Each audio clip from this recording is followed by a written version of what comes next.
நம்ம தமிழ்நாட்டு முதல்வர் ஒரு அருமையான தேர்தலுக்கு தமிழ்நாட்டு மக்கள் முன்னாடி கொடுத்துருக்காரு. தமிழ்நாட்டு முதல்வரோட இல்லத்தரசி திட்டம் ரெடியா இருங்க. 8000 ரூபாய் கூப்பன் உங்க வீட்டு பொருட்களே நீங்களே வாங்கிக்கலாம். அதுவும் உங்க அருகில் இருந்த கடையிலேருந்து வாங்கிக்கலாம். கிட்டத்தட்ட ஒரு 2 கோடி பெண்கள் இந்த இல்லத்தரசி திட்டத்தில் பயன்பெறும் வகையில் இருக்கிறாங்க.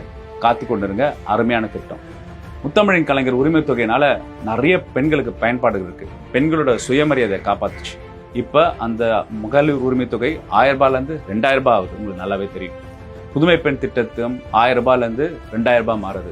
அதே மாதிரி நான் முதல்வன் பசங்க வேலை வாய்ப்புக்காக காத்துட்டு இருக்கும்போது நான் முதல்வன் ட்ரெயின் பண்ணும்போது செலக்ட் பண்ணி அவங்களுக்கு மாசம் 1500 ரூபாய் தமிழ்நாட்டு முதல்வர் கொடுக்க போறாரு.